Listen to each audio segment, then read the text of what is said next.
ಹೊಟ್ಟೆ ಇಟ್ಟಿಲ್ಲ, ನಿನ್ಗ್ಯಾಕೆ ಮನೆ ಇಲ್ಲ, ನೀನ್ ಯಾಕೆ ವಿದ್ಯಾವಂತನಾಗಿದ್ಯಾ, ನೀನ್ ಯಾಕೆ ಬಡವನಾಗಿದ್ಯಾ ಅಂತಂದ್ರೆ ನಾನು ಹಿಂದಿನ ಜನ್ಮದಲ್ಲಿ ಪಾಪದ ಕೆಲಸ ಮಾಡಿಬಿಟ್ಟಿದ್ದೆ, ಅದಕ್ಕೋಸ್ಕರ ಈಗ ಈ ತರ ಹುಟ್ಟುಬಿಟ್ಟಿದ್ದೀನಿ ಅಂತ. ಯಾವ್ದು ಇಲ್ಲಿದ್ರೆ ಹಣೆ ಬರಿದ್ದಾರೆ, ಹಣೆಯಲ್ಲಿ ಬರ್ಬಿಟ್ಟಿದ್ದಾರೆ. ನೀವೆಲ್ಲ ನಂಬ್ತೀರಾ ಹಣೆಯಲ್ಲಿ ಬರ್ದಿರೋದ? ಯಾರು ವೈಚಾರಿಕತೆ ಇದೆ, ವೈಜ್ಞಾನಿಕ ಮನೋಭಾವ ಇದೆ, ಅವ್ರು ಯಾರು ನಂಬಲ್ಲ. ಇಲ್ಲೆಲ್ಲ ನಂಬ್ಕೋತಾರೆ. ಹಿಂದಿನ ಜನ್ಮದ ಕನಕದಾಸರು ಹೇಳಿದ್ದಾರೆ, ಬಸವಣ್ಣವರು ಹೇಳಿದ್ದಾರೆ, ಅಂಬೇಡ್ಕರ್ ಹೇಳಿದ್ದಾರೆ, ಯಾವ ನರಕನೂ ಇಲ್ಲ, ಸ್ವರ್ಗನೂ ಇಲ್ಲ. ನರಕ ಸ್ವರ್ಗ ಇದೆಯಾ? ನರಕನೂ ಇಲ್ಲ, ಸ್ವರ್ಗನೂ ಇಲ್ಲ, ಹಿಂದಿನ ಜನ್ಮನೂ ಇಲ್ಲ, ಮುಂದಿನ ಜನ್ಮನೂ ಇಲ್ಲ.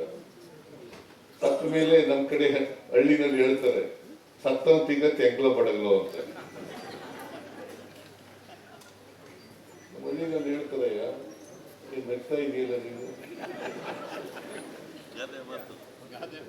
ಸತ್ತಂತೀಗ ತೆಂಗ್ಲ ಬಡಗಲು ಅಂತ ಹೇಳ್ತಾರೆ. ಸತ್ತ ಮುಗೀತು, ಹಿಂದಿನ ಜನ್ಮದಲ್ಲಿ ಹುಟ್ಟಿದೆ, ಮುಂದಿನ ಜನ್ಮದಲ್ಲಿ ಹುಟ್ಟಿದ್ದಾರೆ. ನಾನು ಹಿಂದಿನ ಜನ್ಮದಲ್ಲಿ ನಾಯಿ ತರ ಹುಟ್ಟುಬಿಟ್ಟಿದ್ದೆ, ಈಗ ಮನುಷ್ಯನಾಗಿ ಹುಟ್ಟುಬಿಟ್ಟಿದ್ದೀನಿ.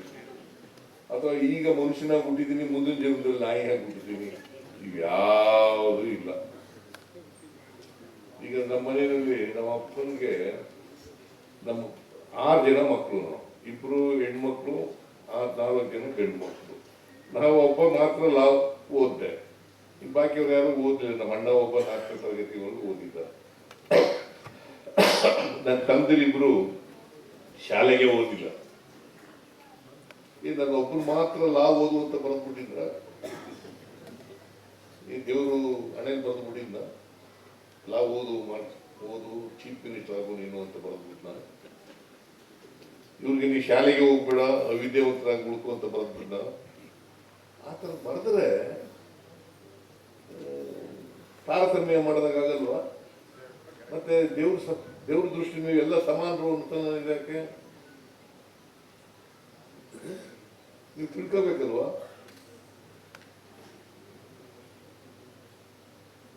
ಈಗ ರಾಮದಾನ ಚರಿತ್ರೆ ಇದೆ ಅಂತ ಇಟ್ಕೊಳ್ಳೋಣ. ಬಸವಣ್ಣವರು ಕಾಯಕ ಮತ್ತು ದಾಸೋಹ ತತ್ವ ಅವುಗಳನ್ನು ಹೇಳಿದ್ರು. ಕಾಯಕ ದಾಸೋಹ ಏನು ಇಂಗ್ಲಿಷ್ನಲ್ಲಿ ಏನು ಫೋನ್ ರೆಡಿ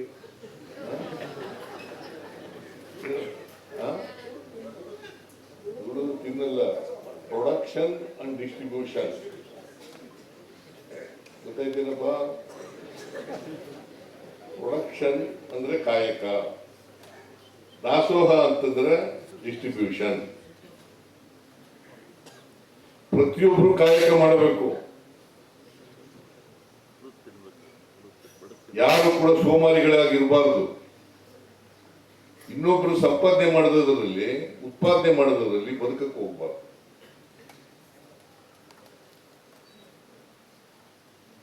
ನಾನು ಕಾಯಕ ಮಾಡಬೇಕು, ಇನ್ನೊಬ್ರು ಕಾಯಕ ಮಾಡಬೇಕು. ಎಲ್ಲರೂ ಸಮಾನರಲ್ಲ, ಸಮಾನ ಅವಕಾಶಗಳು ಸಿಗ್ಬೇಕಲ್ಲ ಎಲ್ರಿಗೂ. ಉತ್ಪಾದನೆ ಆಗೋದನ್ನ ಎಲ್ಲರೂ ಹಂಚಿಕೆ ತಿನ್ಬೇಕು. ಇದು ಕಾಯಕ ಮತ್ತು ದಾಸೋಹ. ಇದನ್ನೇ ಬಸವಣ್ಣ ಇವರು ಕನಕದಾಸರು ರಾಮದಾನ ಚರಿತ್ರೆಯಲ್ಲಿ ಬಡವ ಶ್ರೀಮಂತ, ಅಕ್ಕಿ ಮತ್ತು ರಾಗಿ, ಇವುಗಳನ್ನ ರಾಗಿ ಪ್ರತಿನಿಧಿಸುತ್ತದೆ ತಳ ಸಮುದಾಯದವರನ್ನ, ಅಕ್ಕಿ ಪ್ರತಿನಿಧಿಸುತ್ತದೆ ಶ್ರೀಮಂತರನ್ನ. ನೋಡಿ ಹೆಂಗೆ ಬಸವಣ್ಣವರು ಕಾಯಕ ಮತ್ತು ದಾಸೋಹ ಅಂತ ಹೇಳೋದು, ಕನಕದಾಸರು ಅಕ್ಕಿ ಮತ್ತು ರಾಗಿ ಹೋಲಿಕೆ ಮಾಡಿ ಶ್ರೀರಾಮಚಂದ್ರನ ಕಲಿ ಮಾತಾಡಿಸ್ತಾರೆ. ಇದನ್ನು ನಾವು ಅರ್ಥ ಮಾಡ್ಕೋಬೇಕಾಗ್ತದೆ. ಇವರೆಲ್ಲ ಯಾಕೆ ದಾರ್ಶನಿಕರಾಗ್ತಾರೆ ಅಂತಂದ್ರೆ ಈ ಕಾರಣಕ್ಕೋಸ್ಕರ. ನಾವು ಎಲ್ಲಿವರೆಗೆ ಅದಕ್ಕೆ ಅಂಬೇಡ್ಕರ್ ಅವರು ಏನ್ ಹೇಳ್ತಾರೆ ಅಂತಂದ್ರೆ, ಎಲ್ಲಿವರೆಗೆ ನಮಗೆ ಇತಿಹಾಸ ಗೊತ್ತಿರಲ್ಲ ಅಲ್ಲಿವರೆಗೆ ಭವಿಷ್ಯ ನಿರ್ಮಾಣ ಮಾಡಲಿಕ್ಕೆ ಸಾಧ್ಯ ಇಲ್ಲ. ಇತಿಹಾಸ ಅರ್ಥ ಮಾಡ್ಕೋಬೇಕು. ಇತಿಹಾಸ ಅರ್ಥ ಆದರೆ ಭವಿಷ್ಯ ನಿರ್ಮಾಣ ಮಾಡ್ಕೊಳ್ಳಿಕ್ಕೆ ಸಾಧ್ಯ. ಇತಿಹಾಸನೇ ಅರ್ಥ ಆಗದಿದ್ರೆ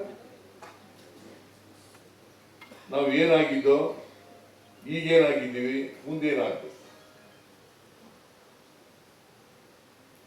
ಸಮಾಜದಲ್ಲಿ ಅಸಮಾನತೆ ಯಾಕೆ ನಿರ್ಮಾಣ ಆಯಿತು? ಯಾಕೆ ಅಸಮಾನತೆ ನಿರ್ಮಾಣ ಆಯಿತು? ಯಾಕಂತಂದ್ರೆ ಎಲ್ರಿಗೂ ಸಮಾನವಾದಂತ ಅವಕಾಶಗಳು ಸಿಕ್ಕಲಿಲ್ಲ. ಸಮಾನ ಅವಕಾಶ ಸಿಕ್ಕಿದ್ರೆ ಅಸಮಾನತೆ ನಿರ್ಮಾಣ ಆಗ್ತಿದೆ. ನಮ್ಮ ಜಾತಿ ವ್ಯವಸ್ಥೆ ಹೆಂಗಿದೆ ಅಂತಂದ್ರೆ, ಚತುರ್ಣ ವ್ಯವಸ್ಥೆ ಚಾತುರ್ವರ್ಣ ವ್ಯವಸ್ಥೆ ಮಾಡಬೇಕು. ಆ ಚಾತುರ್ವರ್ಣ ವ್ಯವಸ್ಥೆಯಲ್ಲಿ ತಳ ಸಮುದಾಯದವರು ಇದ್ದಾರಲ್ಲ, ಶೂದ್ರ ವರ್ಗದವರು ಇದ್ದಾರಲ್ಲ, ಆ ವರ್ಗದವರಿಗೆ ವಿದ್ಯೆ ಕಲೀಲಿಕ್ಕೆ ಅವಕಾಶನೇ ಕೊಡ್ಲಿಲ್ಲ. ಮತ್ತೆ ನೀವೇಗ ಸಮಾನತೆ ಬರಬೇಕು ಅಂದ್ರೆ ಹೆಂಗ್ ಬರ್ತದೆ? ಸ್ವಾತಂತ್ರ್ಯ ಬಂದ್ಮೇಲೆ, ಸಂವಿಧಾನ ಜಾರಿಗೆ ಬಂದ್ಮೇಲೆ ಎಲ್ಲರಿಗೂ ಸಮಾನ ಅವಕಾಶಗಳು ಸಿಗ್ಲಿಕ್ಕೆ ಪ್ರಾರಂಭ ಆಯಿತು.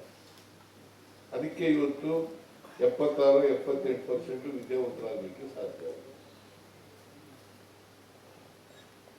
ಮೊದಲಿನಿಂದಲೂ ನಾಗರಿಕತೆ ಬೆಳೆತವಿಂದ,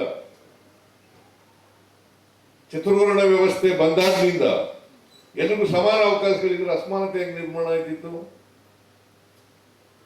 ಅದಕ್ಕೆ ಅಂಬೇಡ್ಕರ್ ಅವರು ಬಹಳ ಎಚ್ಚರಿಕೆಯ ಮಾತುಗಳನ್ನ ಹೇಳಿದ್ದಾರೆ. ಜ್ಞಾಪಕ ಇಟ್ಟಿರ್ಬೇಕು ನಾವು. ಕನಕದಾಸನ ಜ್ಞಾಪಕ ಇಟ್ಟಿರ್ಬೇಕು, ನಾರಾಯಣ ಗುರುವನ್ನ ಜ್ಞಾಪಕ ಇಟ್ಟಿರ್ಬೇಕು, ಬಸವಣ್ಣವರನ್ನ ಜ್ಞಾಪಕ ಇಟ್ಟಿರ್ಬೇಕು, ಅಂಬೇಡ್ಕರ್ ಅವರನ್ನ ಜ್ಞಾಪಕ ಇಟ್ಟಿರ್ಬೇಕು. ಸುಮ್ಮನೆ ಈಗ ಇಂಥ ಕಾರ್ಯಕ್ರಮ ನೀವೆಲ್ಲ ಸೇರಿದ್ದೀರಿ. ಇಲ್ಲಿ ನಾಟಕ ಮಾಡ್ತಾರೆ. ಈಗ ಕನಕದಾಸರ ನಾಟಕ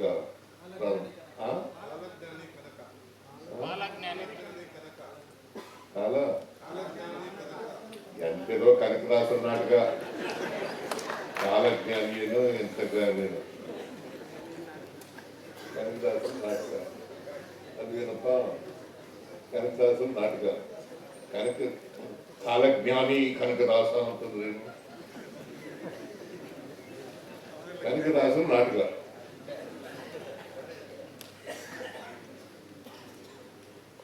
ಕನಕದಾಸರ ನಾಟಕ ಎಲ್ಲ ನೋಡ್ತಿದ್ದೀನಿ. ನೋಡಿದ್ಮೇಲೆ ಅಟ್ಲೀಸ್ಟ್ ಆ ದಾರಿನಲ್ಲಿ ನಡೆಯಕ್ಕಂತ ಪ್ರಯತ್ನ ಮಾಡ್ಬೇಕಲ್ಲ. ಇಲ್ಲೇ ಮರ್ತ್ಬಿಟ್ಟು ಹೊಟ್ಟೋದ್ರೆ, ನಾಟಕ ಚೆನ್ನಾಗಿತ್ತು ಅಂತ ಹೇಳ್ಬಿಟ್ಟು ಹೊಟ್ಟೋಗ್ಬಿಟ್ರೆ. ಕನಕದಾಸರ ಜೀವನ ಇದೆಯಲ್ಲ, ಅವ್ರು ಹೇಳಿದಂತ ಆದರ್ಶಗಳಿದ್ದಾವಲ್ಲ, ಸ್ವಲ್ಪ ಆದ್ರೂ ಕೂಡ ಜೀವನದಲ್ಲಿ ಅಳವಡಿಸ್ಕೊಂಡ್ರೆ ನಾವು ಕನಕದಾಸರಿಗೆ ಪುಷ್ಪಾರ್ಚನೆ ಮಾಡೋದಕ್ಕೆ ಸಾರ್ಥಕ ಆಗ್ತದೆ.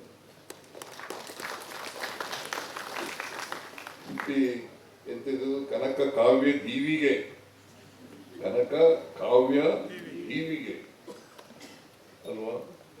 ಅದು ಹಚ್ಚಿದಕ್ಕೆ ಸಾರ್ಥಕ ಆಗ್ಬೇಕಲ್ಲ. ಅದಕ್ಕೋಸ್ಕರ ಈ 3 ದಿನಗಳು ನಡೀತದಲ್ಲ ಕನಕನ ವಿಚಾರಗಳು, ಅದು ಸ್ವಲ್ಪ ಆದ್ರೂ ಕೂಡ ಜೀವನದಲ್ಲಿ ಅಳವಡಿಸ್ಕೊಳ್ತಕ್ಕಂಥ ಪ್ರಯತ್ನ ಮಾಡಿ. ಅದು ಮಾಡಿದಾಗ ನಿಮ್ಮ ಜೀವನ ಸಾರ್ಥಕ ಆಗೋದಿಲ್ಲ, ಕನಕದಾಸರನ್ನ ನೋಡೋದಕ್ಕೆ ಸಾರ್ಥಕ ಆಗ್ತದೆ.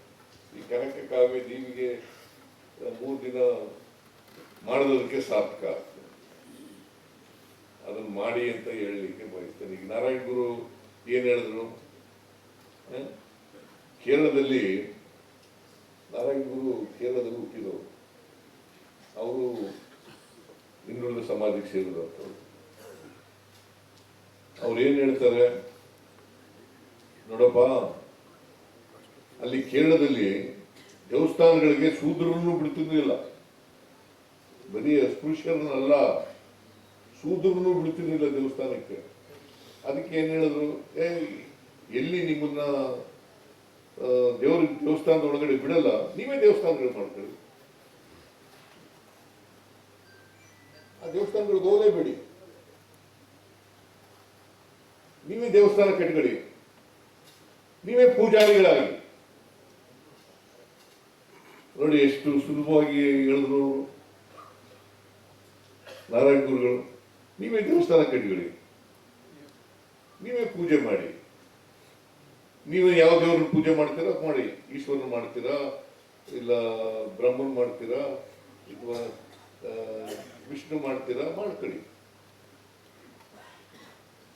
ಆ ದೇವಸ್ಥಾನಗಳಿಗೆ ಹೋಗಲೇಬೇಡಿ. ಯಾವ ದೇವಸ್ಥಾನದಲ್ಲಿ ನಿಮ್ಮನ್ನು ಕಾಲು ಬಿಡೋದಿಲ್ಲ ಒಳಗಡೆಗೆ, ಆ ದೇವಸ್ಥಾನಗಳಿಗೆ ಹೋಗಲೇಬೇಡಿ. ನಿಮ್ದೇ ಸ್ವಂತ ದೇವಸ್ಥಾನ ಮಾಡ್ಕೊಳ್ಳಿ. ನೋಡಿ ಎಷ್ಟು ಸುಲಭವಾಗಿ ಹೇಳ್ತಾರೆ.